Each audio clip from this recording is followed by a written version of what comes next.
Eita, já são quase 8, hein? Nós nem começamos ainda. Hoje vai até às 10, tranquilo. Vamos lá. Abram suas Bíblias comigo aí, por favor. Eu não sei, meu microfone tá baixo? Eu não estou me ouvindo. Como é que tá? Tá? Alô? Melhorou? Isso. Abram suas Bíblias. Melhorou, obrigado.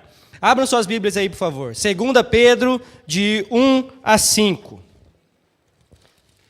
Ó, a minha Bíblia está caindo nos pedaços aqui, de tanto que eu estou lendo isso aqui.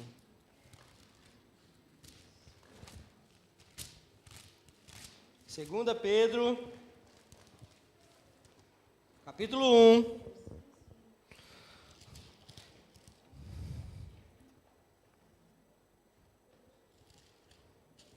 Acharam aí? Eu que não estou achando, achei. Minhas folhas estão caindo tudo. Simão Pedro, servo e apóstolo de Jesus Cristo, àqueles, mediante a justiça de nosso Deus e Salvador Jesus Cristo, receberam conosco uma fé igualmente valiosa. Graça e paz lhes sejam multiplicadas pelo pleno conhecimento de Deus e de Jesus, o nosso Senhor. Seu divino poder nos deu tudo o que necessitamos para a vida e para a piedade, por meio do pleno conhecimento daquele que nos chamou para a sua glória, para a sua própria glória e virtude. Dessa maneira, ele nos deu as suas grandiosas e preciosas promessas, para que por elas vocês se tornassem participantes da natureza divina e fugissem da corrupção que há no mundo, causada pela cobiça.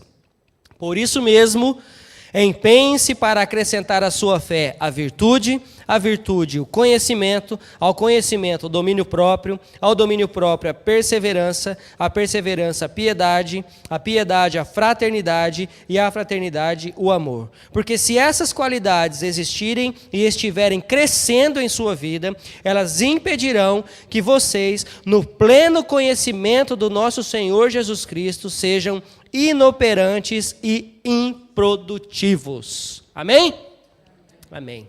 Pai Santo, mais uma vez te damos graças pela sua palavra, mais uma vez te damos graças por essa congregação, por aqueles que estão aqui essa noite, ó Pai querido, que o Senhor nos abençoe, que o Senhor possa falar mais uma vez aos nossos corações e que possamos colocar isso em prática nas nossas vidas, Senhor. É o que nós te pedimos em nome de Jesus.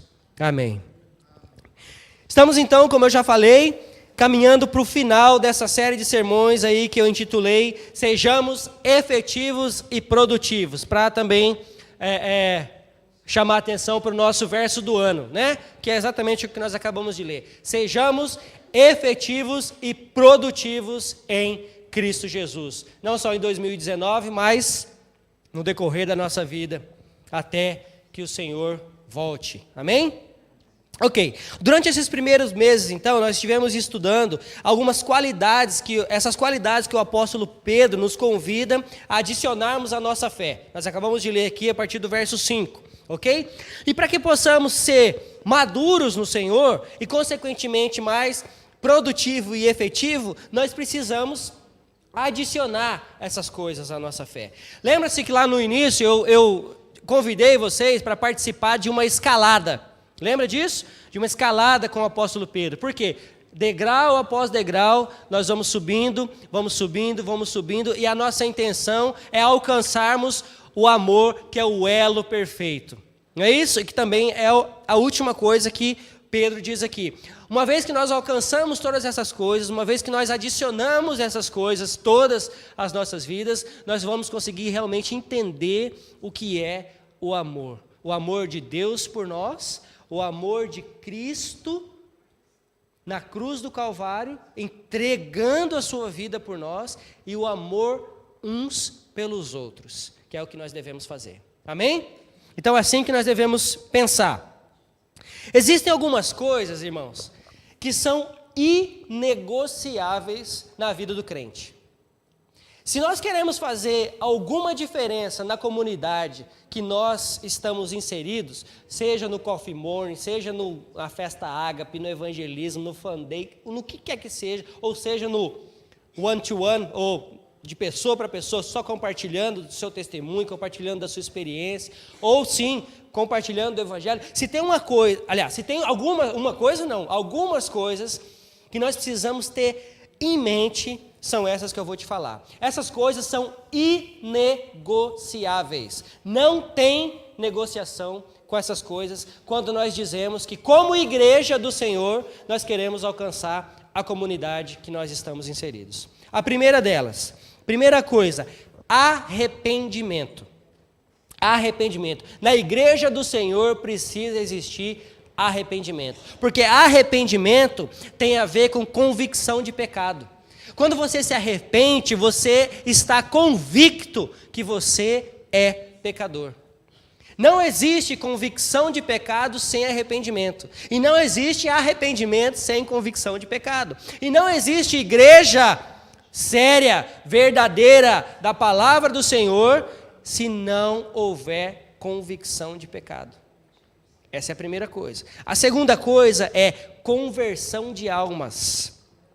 A conversão vem do quê? De ouvir a palavra do Senhor. A igreja do Senhor precisa pregar a palavra do Senhor. Amém? Através da pregação da palavra existe conversão de almas. Nós temos também que fazer discípulos, nós temos que praticar o discipulado, o cultivo dos salvos. Você se arrependeu, você entendeu que é pecador, você se arrependeu porque ouviu a palavra e agora você precisa ser discipulado. Nós precisamos discipular. Nós temos falado acerca disso onde? Culto dos lares. Desde o ano passado. Lembra as 9 marcas da igreja? E agora falando de uma delas que é exatamente o discipulado. Como discipular? Como ser um discipulador para o Senhor. A outra coisa é comunhão dos santos, prática da fraternidade, que é exatamente o título da minha mensagem de hoje.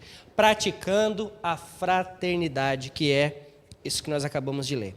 Para que nós possamos entender ainda um pouco mais sobre essa prática da fraternidade, eu gostaria de te convidar para ler um outro texto. 1 Tessalonicenses 4:9.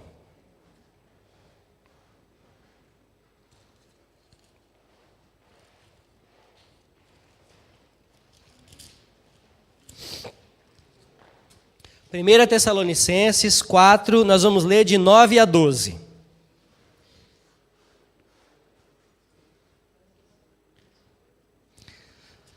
Primeira Tessalonicenses 4, de 9 a 12.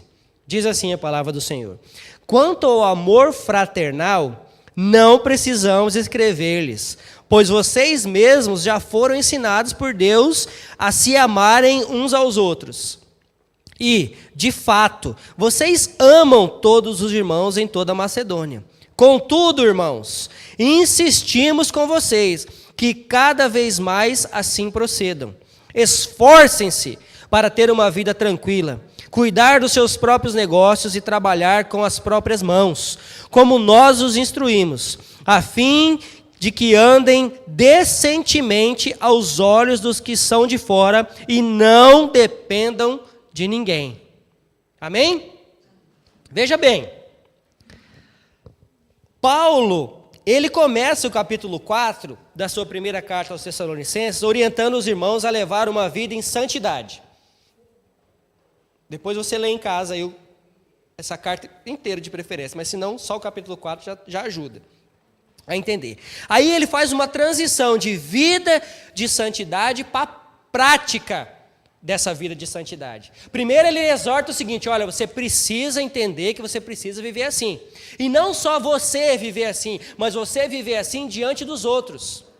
Você tem que mostrar essa sua vida de santidade, essa vida de servo do Senhor para os outros. Ok? Então ele tem uma transição aí, de levar uma vida para praticar essa vida. Ok? Então, nós não devemos, na verdade, cair no erro de achar que amor fraternal não inclui chamar a atenção quando é necessário. Você ama seus filhos? Quem tem filho aí? Você ama eles? Você daria sua vida por eles? Com certeza daria. Quem é pai e mãe, com certeza daria. Mas quando tem que chamar a atenção, vocês chamam? Isso é amor. Isso é amor. Não é? É exatamente o que eu estou dizendo aqui. O amor fraternal não pode ser um amor cego. O amor fraternal, com certeza, é aquele amor que é o amor de filos, de filéu. É o amor entre irmãos, que Pedro está dizendo. É o amor que você sente pelo irmão de sangue e pelo irmão que foi derramado o mesmo sangue por você. Pelo irmão e pela irmã. É esse amor que Pedro está dizendo. O amor fraternal é aquele que se importa. O amor fraternal é aquele que chama e fala assim, olha, você está fazendo errado. O amor fraternal é aquele que diz, você está pecando. E eu te digo, arrependa-se.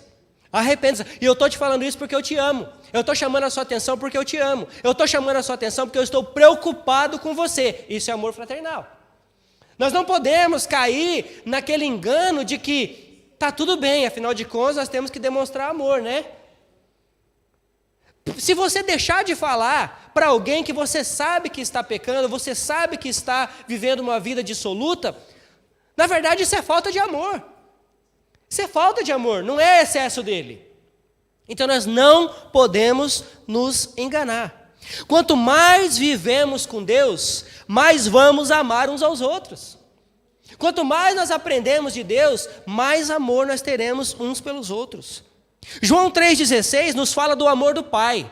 Diz assim em João 3,16, porque Deus tanto amou o mundo que deu seu Filho unigênito, para todo aquele que nele crer não pereça, mas tenha. É o Pai demonstrando o seu amor por nós. O Filho nos ensinou a amar quando Ele deu um novo mandamento. Ele diz lá em João 13:34, um novo mandamento dou a vocês. Amem-se uns aos outros como eu os amei. Vocês devem amar uns aos outros. Assim como eu vos amei, amem-se uns aos outros. Amor fraternal. E amor ágape misturado, né? Porque o amor incondicional. Deus demonstrou o seu amor entregando o seu Filho. O Senhor Jesus demonstrou amor se entregando na cruz. E ainda nos ensinou mais. Amem uns aos outros. O Espírito Santo também nos ensina sobre amor. Romanos 5,5 diz assim, a esperança não nos decepciona, porque Deus derramou o seu amor em nossos corações por meio do Espírito Santo. Ele nos concedeu, por meio do Espírito Santo. Ele colocou em mim e em você o Espírito Santo para que possamos entender o grau, a magnitude, o poder do amor dele mesmo. Sem o Espírito Santo você não vai entender isso. Não dá para entender. É loucura para os homens. Não vai entender. Paulo então exorta que o amor fraternal deve ser entre irmãos. Primeiro, entre irmãos. Olha o verso 9, de 1 Tessalonicenses 4:9. Quanto ao amor fraternal, não precisamos escrever-lhes, por vocês mesmos já foram ensinados por Deus a se amarem uns aos outros. Não, aliás, ele tá usando aqui uma certa, não analogia. Meu Deus, fugiu a palavra. Não. Ele está meio que brincando. Ai, gente, como é que é a palavra? Hã? Ironia. Isso, obrigado. Nossa, fugiu. Ele está usando aqui de uma certa ironia. É porque ele está falando o seguinte, olha, quanto ao amor fraternal, na verdade não precisava nem escrever, não é verdade, irmãos? Porque vocês já sabem dessas coisas, né? Ou seja, vocês já estão careca de saber dessas coisas. Não precisava nem escrever, mas só de repente você esqueceu, então eu vou escrever de novo. Então ele está usando de ironia. E a gente precisa estar atento a essas ironias, porque Paulo usa muito isso nas cartas dele. Ele usa de ironia, ele usa de eufemismo, é isso mesmo. Ele usa disso, ele faz trocadilhos com as palavras. Você pensa que ele está feliz, na verdade ele não está. Você pensa que ele está elogiando, na verdade ele está descendo a lenha. Então nós precisamos tomar. Então ele está falando, olha, vocês já aprenderam isso de Deus e de nós também. Nós já falamos para vocês isso. Não era necessário que eu escrevesse mais sobre isso. Paulo diz assim, ó, eu não preciso, agora eu estou colocando as minhas palavras, eu não preciso ficar lembrando vocês que vocês precisam amar uns aos outros, que vocês já sabem que tem que amar. Vocês já sabem, só não fazem, mas já sabem. Ok? Então nós precisamos saber que esse amor fraternal não pode ser praticado apenas com aqueles que são mais próximos. Porque, claro que muitas vezes nós demonstramos mais amor por aqueles que são mais próximos da gente, o que é normal, isso não é pecado. Não é pecado eu amar mais alguns. O problema é quando eu faço acepção de pessoas. Eu amo uns e decido que eu não amo outros. Aí é o problema. Por mais, por menos, ou menos, não, menos, por a afinidade que você tenha, a Bíblia nos ensina a amar. E o amar é um amor que não diz respeito ao que essa pessoa fez ou deixou de fazer para você. Você tem que amar e pronto. Essa é a questão. E exatamente o que Paulo está dizendo. O Senhor Jesus nos exorta a amar como Ele nos... E como é que foi esse amor? Que tipo de amor foi esse? Primeiro, um amor sacrificial. Ele se sacrificou. Ele mesmo se fez sacrifício por amor.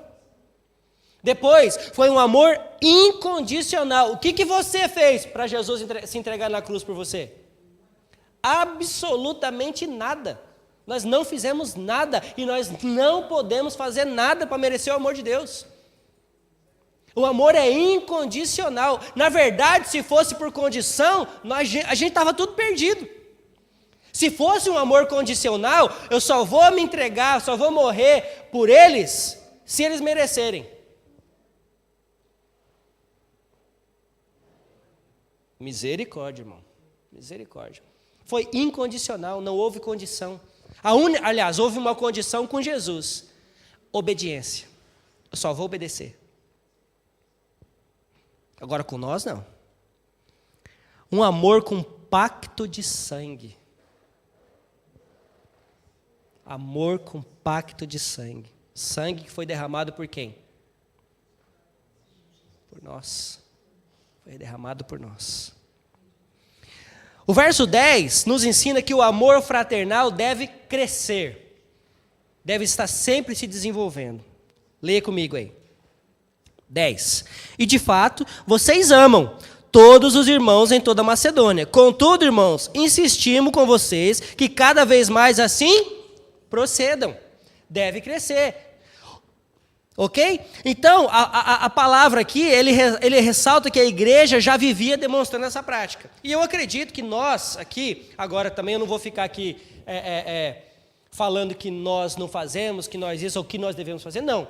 Pelo contrário, eu particularmente como pastor da igreja, eu vejo e eu assisto e eu estou com vocês. E nossa igreja, graças a Deus, pratica esse amor. Pratica o amor fraternal. Nós praticamos, nós amamos uns aos outros, nós gostamos de estar junto.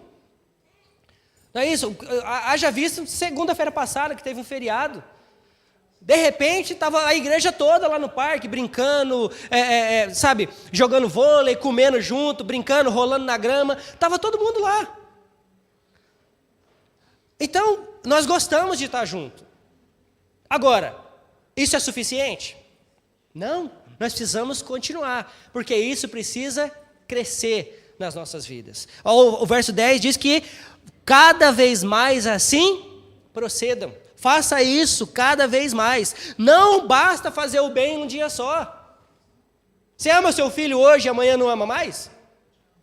Você ama seu marido... Bom, marido é até que é difícil de perguntar. Mas vamos lá, vou perguntar. Você ama seu marido hoje e amanhã você não ama mais? A minha nega ama lá, viu? Ela falou que ama mais. Né? Que essa possa ser uma verdade na sua vida também, varão. Em nome de Jesus, amém, Marcos? Amém. Olha a cara da Anália. Mas é verdade, nós devemos amar todos os dias. Não tem como demonstrar amor e um dia e no outro dia está odiando. Por mais que tenha feito algo, lembra? O amor é incondicional. Lembra? O amor é sacrificial. Lembra? É incondicional, independe do que a minha esposa faz para mim ou não, eu tenho que amar e pronto. Independe do que o meu irmão ou a minha irmã faça para mim ou não, eu preciso amar. Eu não estou dizendo que eu vou aceitar tudo goela abaixo da maneira que tem. Não, não é isso. Eu posso argumentar, eu posso conversar, eu posso não concordar, inclusive, mas em amor. Em amor. É assim que deve ser. Amém? Esse amor precisa ser exercitado. Terceira coisa, o amor fraternal tem responsabilidades. Responsabilidades. Verso 11.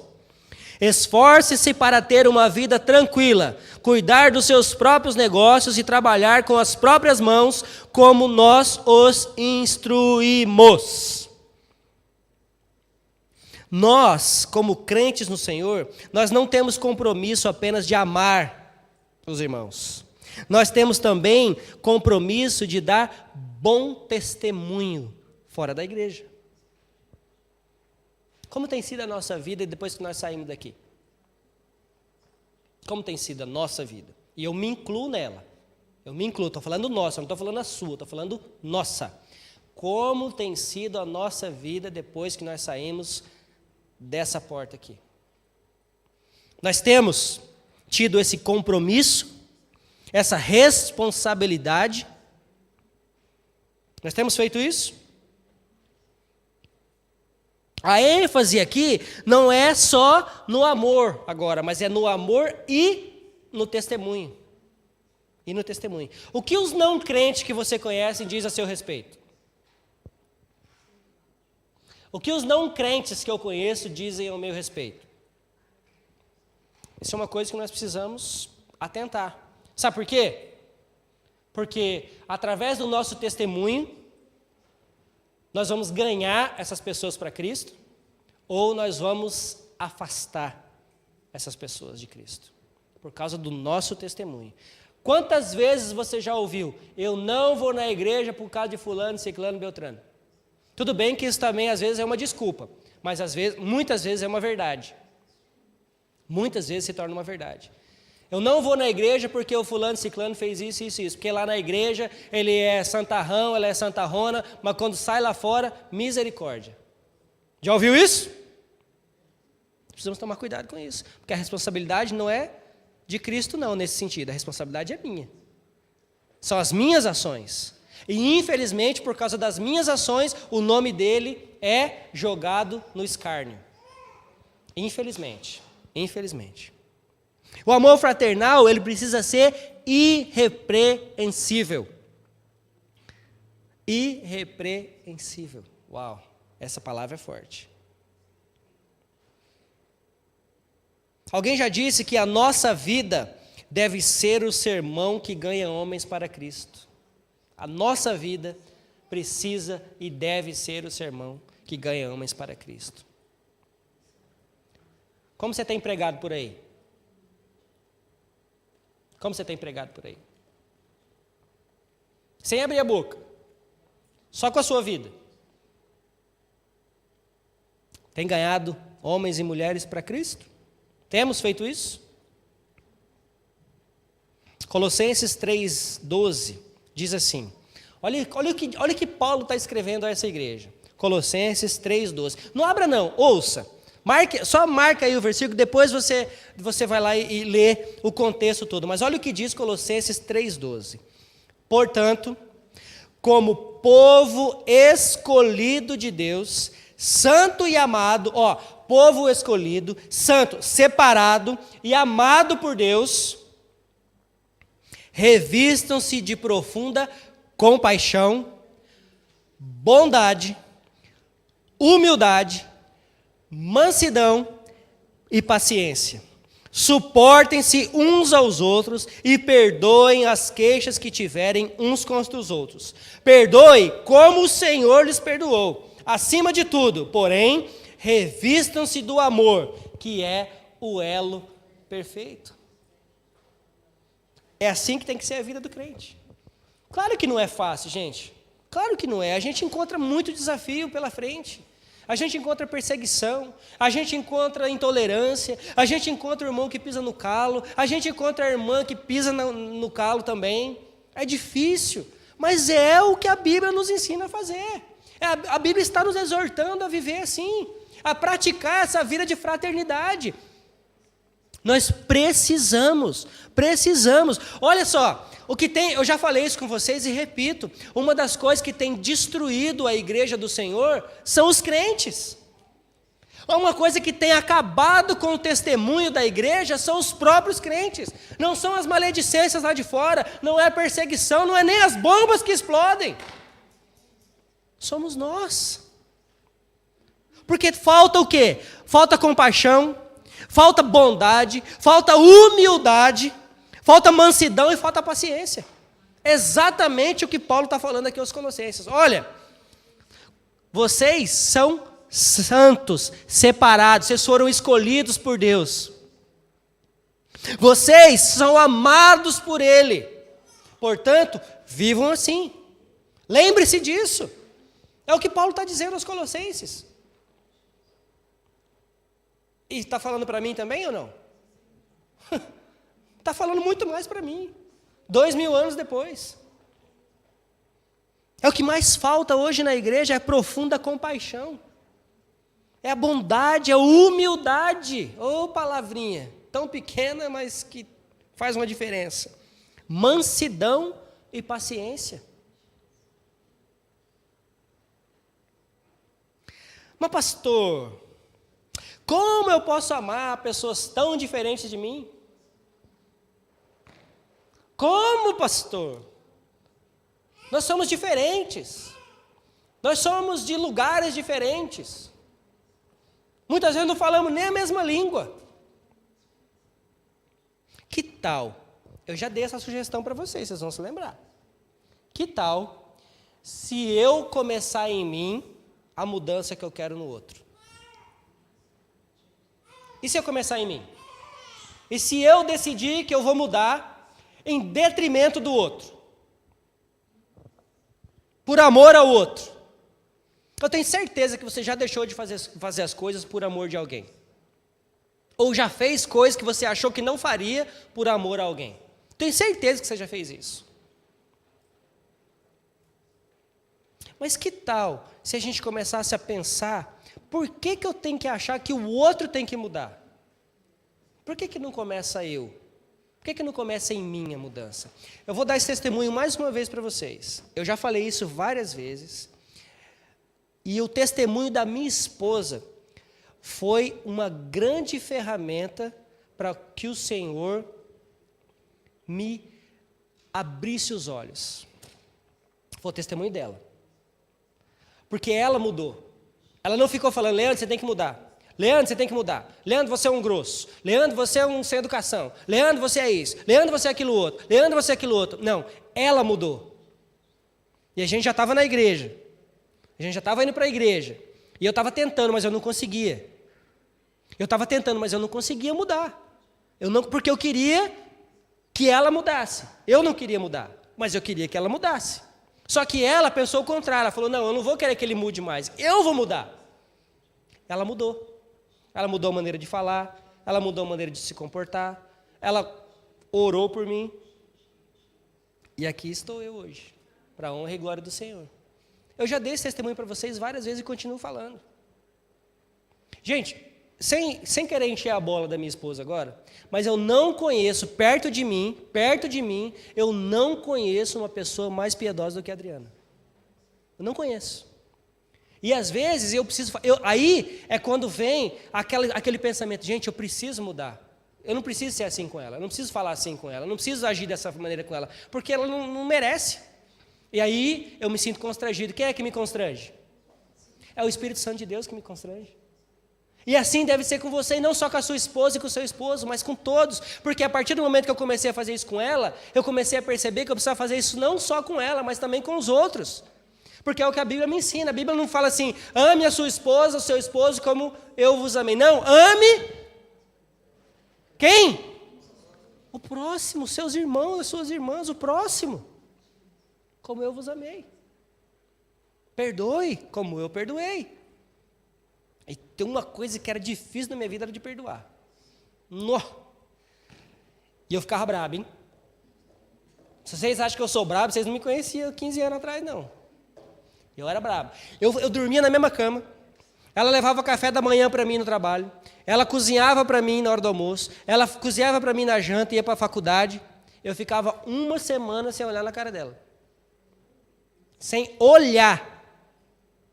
Quanto mais falar obrigado. E detalhe, eu começava a trabalhar às 6 horas da manhã. Se desse 6h30 o meu café não tinha chego, eu ligava. Cadê meu café? Cadê meu café? Ela falava, já está indo, amor. Tá bom, estou esperando. Você acha que você é ruim? Você acha que você é ruim? Mas para a honra e glória do Senhor, eu entendi que não precisava ser assim. Que não devia ser assim. Sabe por quê? Porque eu entendi o amor de Cristo por mim. Porque o Espírito Santo que hoje habita em mim me constrange se eu fizer isso. E não digo que de vez em quando ainda dá uns lapsos de memória. É verdade. É verdade. Porque nós somos seres humanos, só que você precisa decidir mudar. Você precisa decidir, eu não vou ser mais assim. Porque hoje eu tenho Cristo na minha vida, eu não preciso ser assim. Eu não vou ser mais assim. Vou fazer igual o Paulo. Não vou ser assim. Paulo fazia isso. Ele esmurrava a própria carne. Sei lá, ele mordia, nunca era para falar alguma coisa, ele mordia. Morde a língua. Morde a língua. Mas é verdade, gente. Então é essas coisas que nós precisamos saber. Pastor, ele é tão diferente de mim. É um brucutu. Pastor, ela não me entende, ela deve ser de Marte, sei lá de onde que ela é, porque ela não entende as coisas que eu falo. Por que você não viu isso antes de casar? Né, Jennifer? A Jennifer viu. E não só em casamento, mas entre irmãos também. Nós estamos no mesmo barco, amigo. Imagina que isso aqui é uma arca de Noé. Não tem como sair, não. Se pular fora, morre. É isso aí. Até que o Senhor, de uma vez por todas, nos resgate para Ele, nós estamos na arca de Noé. A onça está... A onça... Está cheio de onça, né, Duda? Está cheio de onça. Tem umas onças bravas. Mas é verdade, nós estamos nessa jornada, nós estamos velejando aí juntos. E nós precisamos saber lidar uns com os outros. Como é que os leões não comeram os animais pequenos? Sei lá como é que aconteceu. Mas Deus deu um jeito. Já imaginou isso? Já pensou nisso? Já pensou nisso? Mas na hora da fome, irmão, leão vai comer leão. Leão come leão, aí é a lei do mais forte. Não é assim? É a lei da natureza. Mas Deus, na sua infinita glória e misericórdia e poder, deu um jeito naquilo tudo. Todo mundo ficou vegano, comeu só capim, só pode. A água não era problema, né? A água tinha bastante. Exatamente. Então não tem como escapar, não. Você está na arca. Você está na arca. Mas, pastor, como eu posso amar aquele que não aceita meu amor? Esse é para os melancólicos. Como eu posso amar quem não aceita o meu amor? O Senhor Jesus amou incondicionalmente. Você não aceitou o amor dele. Há algum tempo atrás aí, lembre-se, você não aceitava o amor dele. Eu, há 15, 16, 17 anos atrás, eu não aceitava o amor de Cristo. De jeito nenhum. Não queria saber. E ainda gozava daqueles que aceitavam. Gente, eu estou falando, vocês não me conheciam, não. Não queira conhecer. Graças a Deus, aquele homem morreu. Aquele homem foi sepultado. Foi sepultado. Uns pedacinhos da carne está ali ainda de vez em quando, mas o homem foi sepultado. Graças a Deus. O Senhor Jesus se entregou, Ele nos amou incondicionalmente. Pastor, tá bom, vai. Mas como é que eu vou amar aquele que não merece o meu amor? Bonito, você acha que você é bom? Você acha que você merece alguma coisa? Pois é. O Senhor Jesus nos amou sem merecimento algum, gente. Sem fazermos nada de bom. Até as onças Ele amou. Até as onças. Sem sermos bons. Mas como que eu posso amar se na verdade o que eu quero é matar? A minha vontade é enforcar, pastor. A minha vontade é afogar na banheira. Né? Afogar ainda fala assim, ó, rangendo os dentes assim, ó. Olha lá, até a Raquel, ó. Até a Raquel. Viu? Falou, isso mesmo. Como que eu posso amar se a minha vontade é de matar? Na verdade, se você pensar bem, essa foi a decisão do próprio Deus a nosso respeito. Ele nos amou, mesmo que nós merecíamos a morte. A ira dele estava sobre nós, mas por causa do seu amor, ele enviou o seu filho. Sabe por quê? Sabe por quê? Por quê? Para morrer. Para pagar, exatamente, pastor, para pagar o preço pela minha e pela sua morte. A cruz era para mim e para você, não era para Cristo não. Mas Ele voluntariamente tomou para Ele. Ele tomou a cruz. Ele escolheu nos amar com amor ágape, incondicional, amor eterno, amor maior de todos. Pastor, mas como que eu vou amar se a pessoa nem aceita e nem quer ouvir os meus conselhos?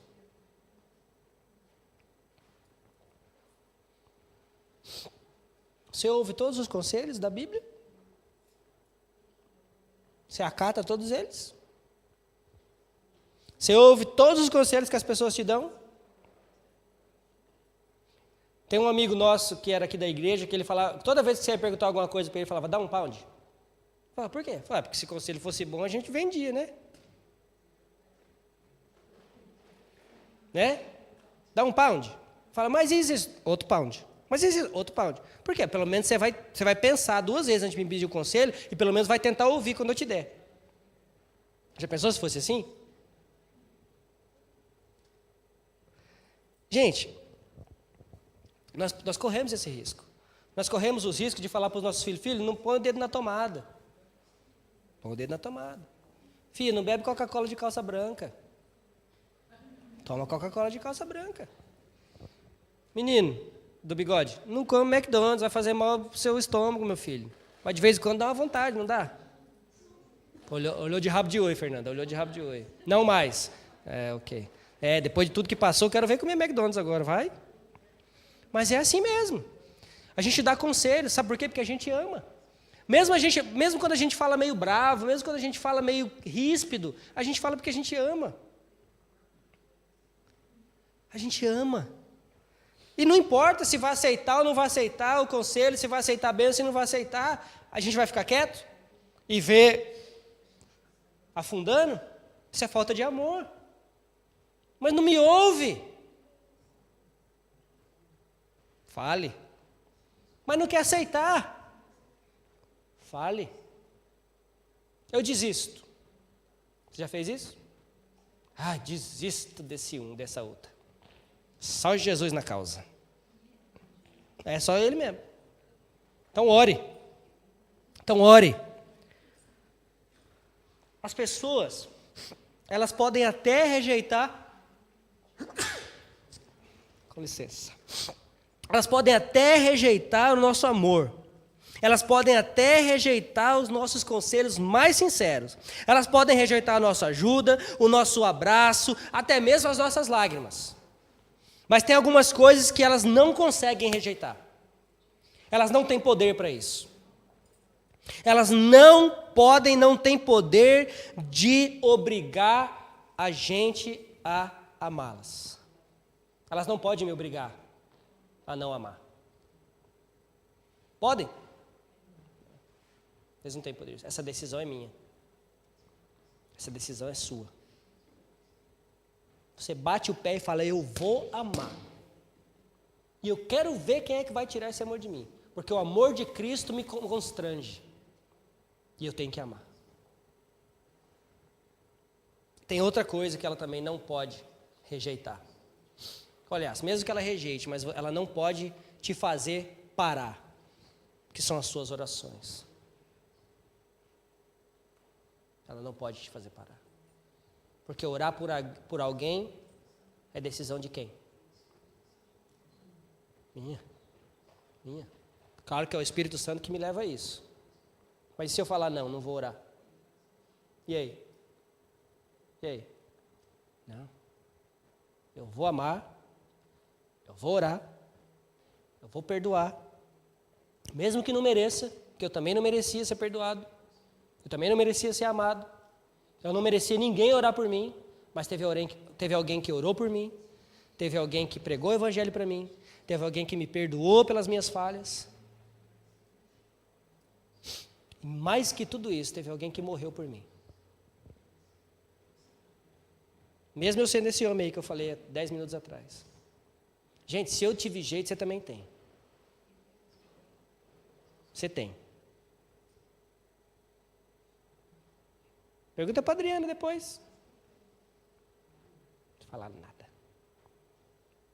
Se eu tive jeito, você também tem. Seu marido também tem. Sua mulher também. Seus filhos. Todo mundo tem. Uma vez que nós nos colocamos diante do Senhor, uma vez que nós passamos a parar de achar que o outro tem que mudar e nós mudamos, uma vez que nós colocamos nossos joelhos no chão e oramos, e pedimos amor, e pedimos misericórdia, e pedimos compaixão, e pedimos humildade, todas essas coisas que estão nessa lista, entregamos na mão do Senhor, e adivinha o que acontece? Ele faz. Ele faz porque Ele é fiel. Ele faz porque Ele não contradiz a palavra dEle. A palavra do Senhor diz, Romanos, que se houver uma transformação na nossa mente, o que vai acontecer? Se nós não nos amoldarmos ao padrão deste mundo e tiver uma transformação na nossa mente, ou seja, as nossas atitudes vão mudar, o nosso pensamento vai mudar, a maneira de encarar as coisas vai mudar, o que vai acontecer? O que nós vamos experimentar? A boa, a perfeita e agradável vontade do Senhor. Isso é promessa. É promessa. Se você fizer isso, vai acontecer isso. Isso é promessa de Deus para as nossas vidas.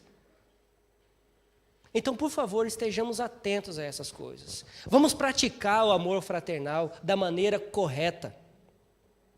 Vamos praticar com responsabilidade. Vamos praticar de maneira que esse amor esteja crescendo a cada dia nas nossas vidas. Entre irmãos, entre aqueles que estão ao nosso redor.